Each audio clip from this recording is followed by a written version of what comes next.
Hello and welcome to this How the Light Gets In event. My name's Claire Armitstead. I'm an Associate Editor for Culture at The Guardian, and I'm very delighted to actually be meeting for the first time a man who I've followed, whose fortunes I've followed avidly since, I think, 1991, when you first appeared. Well, you didn't appear, when On the Hour first appeared. Yes. Could it really be that long ago, Armando? Unfortunately, it is, yes. And so my first encounter with you was through the radio, and as your many other fans like me will know, it went on to The Day Today, which gave us the great Alan Partridge. And then obviously went on to The Thick of It, which we will be talking about today, because which seemed at the time very wicked and tough. And now it seems absolutely, it's absolute pussycat, A handbook of better government, really, isn't it? And then, of course, very more recently, he's turned to films with The Death of Stalin. And most recently of all, The Personal History of David Copperfield, which for me seemed like a change of tone, really. It seemed like as if a love affair with this Victorian novelist, which was unusual and surprising and refreshing. And the fact that it happened, you just snuck in before COVID happened, didn't you? Yes. It came out, I think it came out in the UK cinemas January and February of last year. So it was the last film I saw. In fact, It's the last film I've seen in the cinema, I think it probably has been for a lot of people. Yes. It came out in the before times, as we call them now. It kind of, for me, it didn't feel like a radical change. It felt like almost like a coming home, because I adored Dickens' writing when I was like a teenager. I was a very avid reader, used the local public library an awful lot, and just read all of Dickens and Graham Greene and Evelyn Waugh, and I just loved his ambition, the fact that he could write these big novels that were almost like a state of the nation, and yet had very intimate comedy and trauma and tragedy within them. He's very idiosyncratic, I know, but I just enjoyed. I relished the fact that he didn't mind. In fact, he got off on being very popular. He was one of those authors who didn't feel reduced by being very commercial. And in fact, that was the essence of him, his big audience that he'd amassed. And he used this enormous stage, this public stage he had, to talk about, at the time, really difficult subjects like, the poorhouse and poverty and crime and bad schooling and child labor and things like that. So for me, Dickens had always seemed a kind of an aspirational figure. So doing a film version of David Copperfield, to me, it felt like something that I'd always had in me, and it didn't feel like a change of tone. I can appreciate how other people might see that as radically different. I mean, there's no swearing in it. No, absolutely no swearing. It's a family film. But then I'm not a swearer. The swearing was really because in doing The Thick of It, we had to try and capture the language, really. It's all Alistair Campbell's fault, really, isn't it? Well, and many more. And many more. So has this kept you busy during this year? Have you been out and about canvassing for awards? Well, out and about via Zoom, virtually out and about doing that. So you do these kind of late night sessions, linking up with LA film critics and voters in New York and so on, and across Europe. And it's actually why I quite like making films, in that, with television, which, I've loved and I've done for the last, whatever it is, 25, 30 years. I love doing television, but with films, apart from now, with films, you actually get to meet your audience, because you actually have to go out and sell them. You go to cinemas and you do Q&A sessions in front of audiences. You travel around with your film. You take it to, European film festivals and so on. But actually you get a real sense of the viewing public. Whereas when you make a TV show, you have the security of it. With films, you don't know when it's going to get made or released or where it's going to get shown. With television, you do. But what you don't know is, you don't know how the audience are reacting, because you don't see them. The audience are watching your TV programs in groups of 1 and 2 and 3 in their homes. Whereas the magic I find of cinema is the group experience, and that's what I'm missing. That's what the last 12 months has shut down, that live cinema, live music, live theatre. And it is going to be the last thing we return to. It's going to be the last thing to open up. And I hope it's there for us because, a lot of us have got through these last 12 months by watching movies and by listening to music and, by engaging with culture. So I'm sure when we are allowed out, we will be desperate to kind of share that experience in a kind of communal effort. So So you've taken to film just at the point at which the golden age of television. I know it's quite perverse, but I always wanted to make films, but I always felt that I needed to be confident that I'd learned enough about how to go about it and be confident enough. And I felt after doing things like The Thick of It and a larger scale version Veep in America, I then felt I could take it on. I also feel, yes, I know, I'm aware I'm kind of going against the trend really, because a lot of people like Martin Scorsese and so on are all gravitating towards doing television.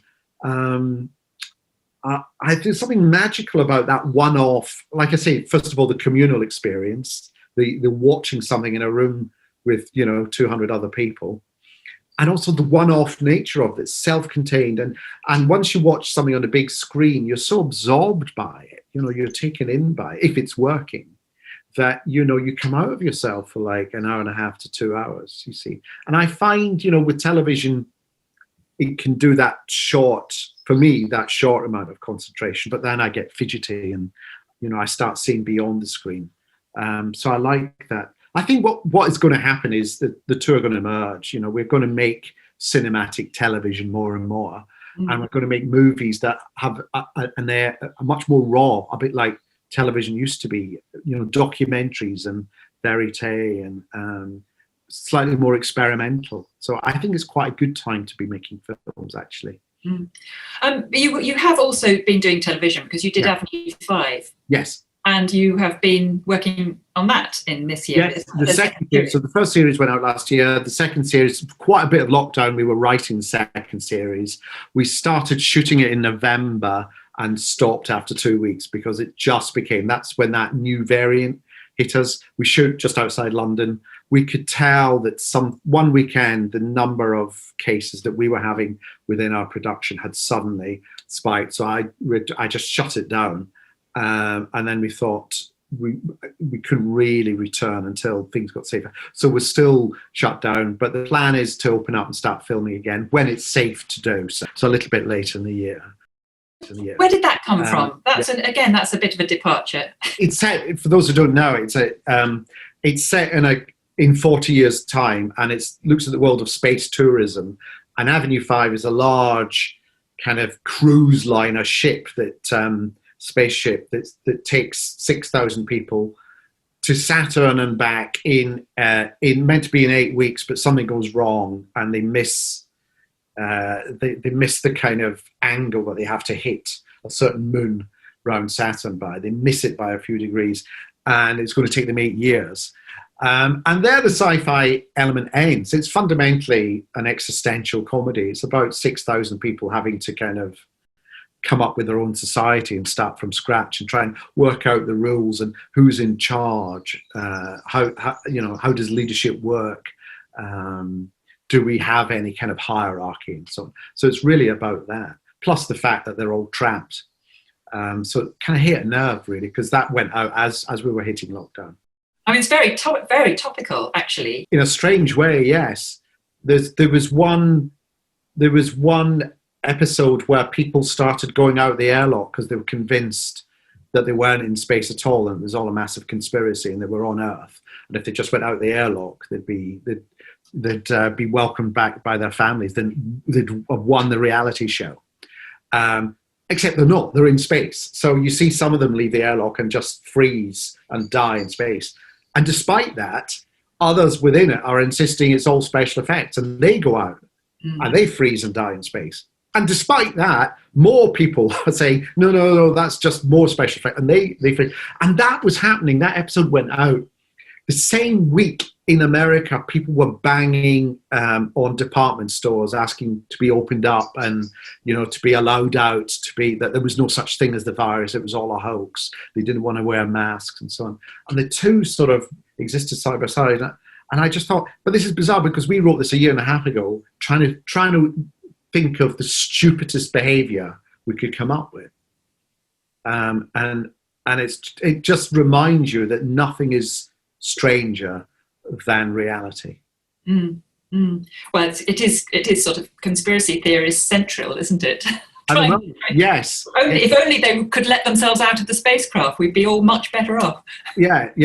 Or it's, I mean, you see it at the moment with, in America exists in two self-contained bubbles, each of whom thinks that their president is the legitimate president, So the Trump supporters believe the thing was stolen and the Biden supporters believe he won. And there's no meeting in the middle. And more as the internet and as social media perpetrates these lies that look like truth, because on a screen everything looks roughly the same, people grow up with just a set of beliefs and a belief system and a version of reality that is completely divorced from the version of reality held by their neighbour. And that's the sort of frightening state I think we're in at the moment. Is that a good place for a satirist or a bad place? It's a terrible place. I mean, yes, I'm sure you can kind of, I think that's the point where anyone, satirist or comedian or writer, says, I would rather it was just better, Fine, it might give me a few ideas, but fundamentally, I would like the world I live in to be a bit better, because otherwise people die. That's the problem. Like in America, because they don't believe COVID exists, or they believe that the vaccines are injecting bits of Bill Gates into us, people die. And even as they're dying, they're convinced it's Joe Biden that's done it, or whoever. Maybe some of them are convincing themselves that they're not dying, and in actual fact, they've just been drugged by, some left winger, and they'll wake up the next day. I don't know, and that's the frightening thing. And I think that issue is beyond. It doesn't require satire, really. It requires immediate help from people in responsible positions. Have you been glued to televisions? Is that how you absorb what's going on?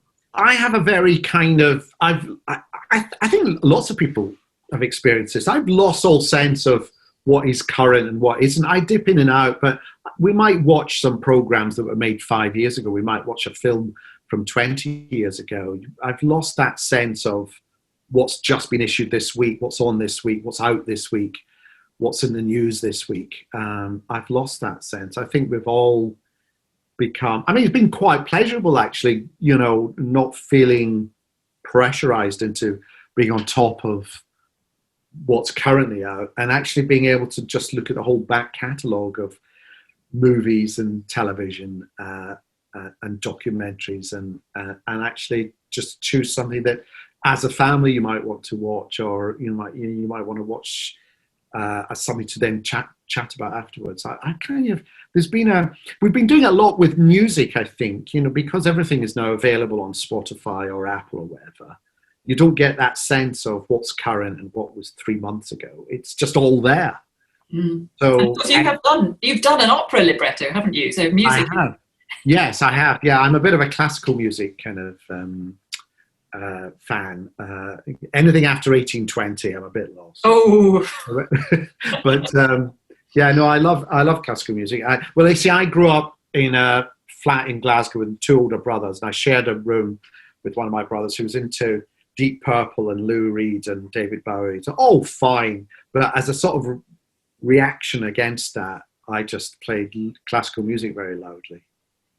Go back to that library I was talking about, this Hillhead library that opened up 100 yards from our door, and had an amazing vinyl collection And the great thing about libraries is, you can take a risk because you're not buying it that way. I can take out music that I've never heard of by someone I've never heard of and listen to it. And if I don't like it, I just bring it back. It was great. And I learned everything from that library, really. So where did this satirical bent of yours come from? I don't know. I mean, I was always a huge fan. Myself and my brother actually would listen to lots of radio comedy, Hitchhiker's Guide to the Galaxy, Radioactive News Quiz, Weekending, so on. Sorry, I haven't a clue, which is still around. So we just found that I just love the inventiveness of it, the world, the pictures that, it built up in your head. It felt very kind of freeing as well. So there was that. I grew up, Billy Connolly was just beginning to get well known in Glasgow and then, throughout the UK at that time. So that was an influence. And but I don't know. I don't know whether it's the, growing up in an Italian family, but in Scotland and feeling partly in and partly out. I suppose any first or second generation immigrant families would say this thing of, are you part of the community or are you separate from, and it's actually, the answer is both, so if I went to a very Scottish event like a Ceilidh, I'd think this is a bit weird, but if I then went to a very Italian event like a kind of big Italian wedding, I think this is a bit weird, so I'm slightly, and my actual career has been slightly that kind of overlap between two different, I've been an Italian in Scotland, and then I started off and I've worked as a Scot in England for quite a bit of my time. Last 10 years, I've been a Brit in America.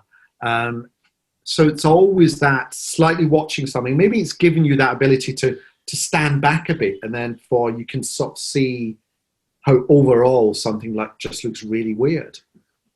Was it partly to do with the group you had around you? You were working with people like Chris Morris in those days. Yes, but at school I was always the one who would do, like for the school always used to do this fundraiser for an old folks home around the corner twice a year, and I would always end up comparing it and doing jokes and writing comedy for it and stuff. And then at university, I'd write review and one-man shows and stuff for Edinburgh Festival, Edinburgh Fringe stuff. So there was that. I was very lucky when I became a radio comedy producer as well. Fundamentally, my first job after I worked up in comedy in Scotland and Radio Scotland as a presenter for a youth music program.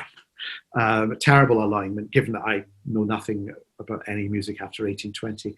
But I was allowed to write comedy and I was allowed to be funny. And there I was allowed also to work with other actors. It was a fantastic training, work with other actors and sound effects and sound engineers and produce and direct, really.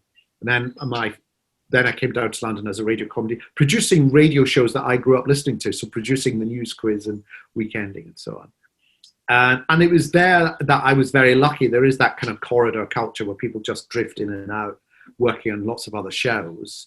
You gradually get to know certain writers whose sensibility chimes with yours, meet maybe some up-and-coming new comics or impressionists or stand-ups that again, you think, oh, there's something interesting there. So so we came together on the hour. The thing I started off with, which was this parody of the news, the company, as it were, for that show were put together for that show. So I knew some of them beforehand, but I knew Rebecca Front and David Schneider, but Patrick Marber I hadn't worked with, Chris Morris I hadn't worked with, Steve Coogan I hadn't worked with.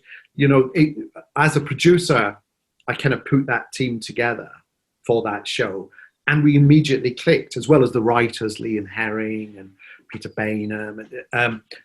We all immediately clicked. And it's very kind of satisfying that actually 30 odd years later, we're still all working together in various combinations still. David Schneider helped write The Death of Stalin with me. And that brings me on to the question of ownership. And Alan Partridge is, everybody always thinks of Alan Partridge as Steve Coogan. Yeah. What is your sense? How much do you own that character? That was your invention. In the, it's a weird one. I mean, officially it's the characters, myself, Patrick, and Steve, kind of formulated the character and fleshed them out. But fundamentally, Steve is Alan, as it were, in the, I'm never going to stop Steve from doing an Alan Partridge, that if he wanted to do it, I'm never going to be the one that steps and say, well, legally, we're never going to recast Alan. And I mean, and it happened very quickly, as we were doing On the Hour, I said to Steve, we need a sports reporter. We don't have a sports reporter. Can you do a sports reporter? A kind of generic voice, not an impression, but a voice that kind of just seems to sum up. And he came up with this, you see, obviously I can't do it as well as Steve, but he came up with this very slightly more Motson-y, slightly more John Motson at the time. And as soon as he started speaking like that, we all fell about laughing. And somebody, and we can never remember who said what, but somebody said, he's an Alan. And then someone else said, and a Partridge. I mean, it was so he sort of, Alan Partridge kind of evolved like evolved out of the name almost, did he? Yeah, just fully formed, aged whatever it was, 35 or something, like a foal that's born and can get up and start walking around. He was within seconds he was doing commentary, and Steve said it always helped that he didn't really know very much about sport, so that when he was being Alan doing commentaries, he was genuinely just making it up as he went along, not really knowing what he was talking about, and it gave it that air of kind of Alan slightly flailing around. Now, I want to go, I mentioned Time Trumpet earlier because I did my research on Time Trumpet, and it had some very interesting things in it, sort of little storylines, one of which was the rise to power of the BNP, given that this was 2006, following David Cameron's 20 days as Prime Minister. Now, David Cameron hadn't been Prime Minister and was not to be Prime Minister for another 4 years, even after it was screened. Whatever happened to him? What happened to him, exactly? He had a few more than 20 days and did a bit more damage. And we portrayed the BNP as a very much more, having gone through a major image refit and being quite, trying to change their image so that it looked a bit more respectable and a bit more conventional. And I think fundamentally, you saw elements of that in some of the members and some of the supporters of UKIP. I'm not going to say the whole of UKIP was like that, but there was an element within UKIP who were clearly far right, but thought if they wore a tie and a jacket and behaved themselves, that they'd somehow managed to get support. But you got all these strange people who, once you investigated what they were saying online, you could see where they were coming from.